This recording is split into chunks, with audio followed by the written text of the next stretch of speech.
Hello, Somnath કિચનમાં આપ સૌનું હાર્દિક સ્વાગત છે. તો આજે આપણે બનાવવાના છે આમકા લડ્ડુ. તો ચાલો એના માટે આપણી સામગ્રી તૈયાર કરી લીધી છે. તો ચાલો આ મેં એક કેરીનું જે પલ્પ છે ને એ કાઢી લીધું હતું અને મિક્સર ગ્રાઇન્ડરમાં પીસી લીધું છે. એમાં પાણી નથી નાખવાનું કે દૂધ નહીં, કશું જ નાખવાનું નથી, ખાલી પલ્પ જ છે. તો એક કેરીનો છે, મેજરમેન્ટ માપ તરીકે જુઓ તો 1 વાટકી પલ્પ છે અને એનાથી 1.5 એટલે 1 વાટકી મોટી વાટકી સેજ છે એટલે 1.5 વાટકી જેટલું કોપરાનું ખમણ છે. તો એ સૂકું છે, એની બદલે તમે લીલું પણ કોપરું લઈ અને પાછળનો ભાગ કાઢી અને યુઝ કરી શકો છો.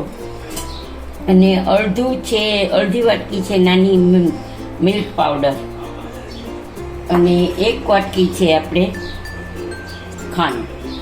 તો ચાલો આપણી સામગ્રી જોઈ લઈએ. તમે આ 4 વસ્તુ છે એનાથી આપણે આમકા લડ્ડુ બનાવશું. અને આમાં 2 ચમચી જેટલું મેં ઘી નાખ્યું છે. તો જોઈ શકો છો તમે. તો આપણે ગેસ ઓન કરી દઈશું. તો આપણું ઘી ગરમ થઈ ગયું છે. તો એમાં કોપરું નાખી અને આપણે જરાક 2 મિનિટ જ આપણે સોતરવાનું છે. જાજુ એનો કલર બદલાવવાનો, જે કલર નથી બદલાવાનો, આપણે ખાલી 2 મિનિટ જ એને ઘીમાં સોતરી લેવાનું છે. ગેસની ફ્લેમ સ્લો કરી નાખશું.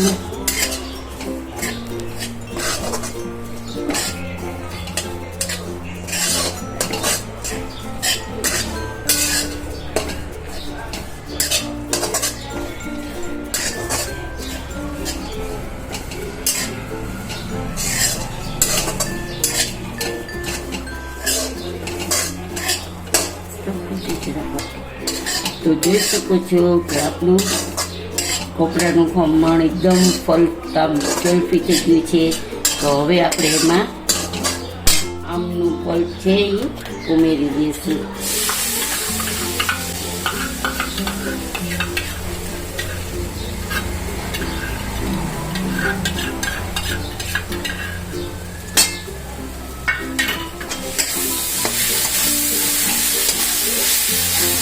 એમાં આપણે ખાંડી ઉમેરી દઈશું.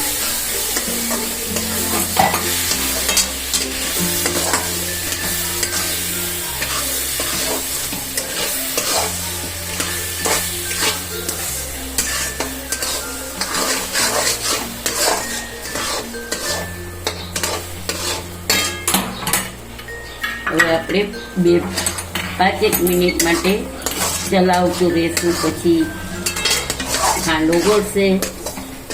પછી આપણે નાખવાનું છે મિલ્ક પાવડર.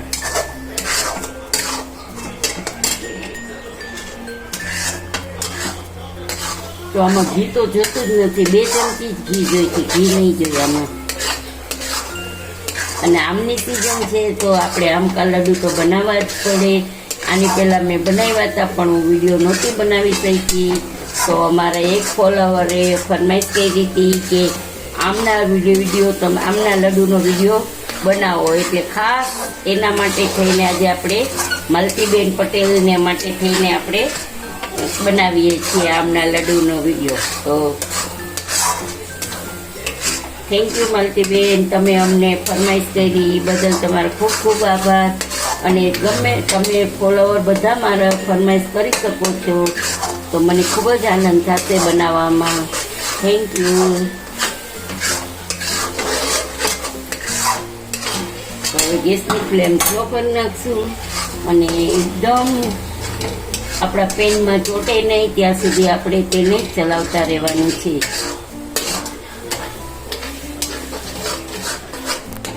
જોઈ શકો છો કે આપણું આ ગ્રેવી બરાબર ઠીક થઈ ગઈ છે. એટલે આપણે મિલ્ક પાવડરમાં ઉમેરી દીધું છે.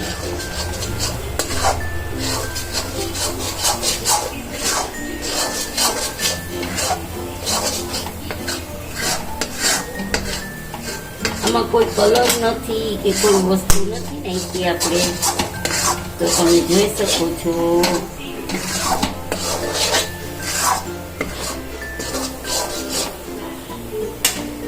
આમ જેવો જ કલર છે, મેંગો જેવો જ એટલે આમાં કોઈ આપણે કલર કાંઈ આર્ટિફિશિયલ કલર કે કાંઈ ઉમેર્યું નથી. તો હવે બંધ કરી દઈશું. હવે ગેસ આપણે બંધ કરી દઈશું. જોઈ શકો છો કે આપણું પેનમાં ચોટતું નથી, તો આપણે ગેસ બંધ કરી દઈશું. તો જોઈ શકો છો ગાઈસ, આપણું આ છે આંબનું બલ્બનું બધું ઠરી ગયું છે. તો ઠંડુ થાય પછી આપણે એને આવી રીતે ગોળ ગોળ લાડવા વાળી લેવાના છે. તો જોઈ શકો છો આપણે આવી રીતે વાળી લીધા છે.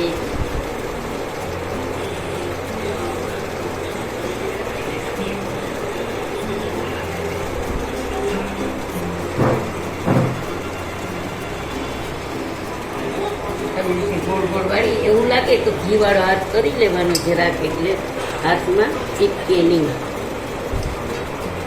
આવી રીતે વાળી અને આપણે આમાં હમણાં ટોપરાનું ખમણ નાખી દઈશું. તો ટોપરાના ખમણમાં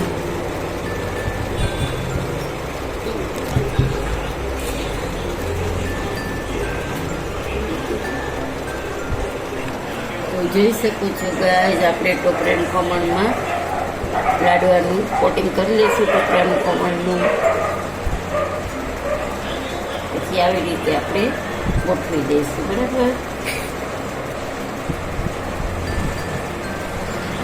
તો ઠંડા થાય પછી સરસ વળશે, ત્યાં સુધી આપણા લાડવા વળશે નહીં.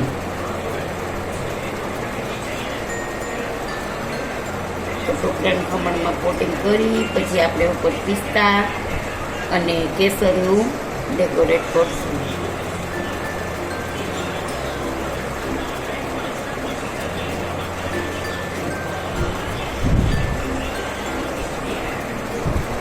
તો આવી રીતે આપણે ઉપરથી જોઈ શકો છો, આપણે મેં પિસ્તા લીધી છે ઝીણી ઝીણી સમારી. આવી રીતે આપણે ગોઠવી દઈશું પિસ્તા. અને આપણા લાડુ એકદમ સરસ સોફ્ટ થયા છે અને એકદમ રસીલા થયા છે. જોઈ શકો છો કે આમ એકદમ મસ્ત થયા છે કે જોતા હોય તો મોઢામાં પાણી આવી જાય છે.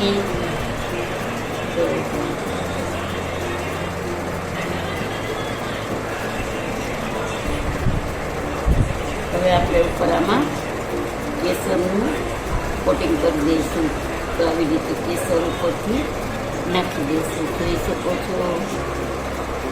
પછી તમારે આમાં ન નાખવું હોય તો ન નાખી શકો, પણ આપણે અહીંયા બધું સરસ રીતે ડેકોરેટ કર્યું છે. તો આપણા લાડવા જોઈને મોઢામાં પાણી આવી જાય છે કે આમ કે લાડુ હો ગઈ તૈયાર. જોઈ શકો છો ગાઈસ કે આપણા આમ કા લાડુ તૈયાર થઈ ગયા છે અને એકદમ રસીલા છે અને એકદમ જ્યુસી છે. તો તમે જોઈ શકો છો કે આપણી આમના લાડુ બહુ સરસ થઈ ગયા છે. તો તમે આજનો વિડીયો તમને કેવો લાગ્યો તે જણાવજો.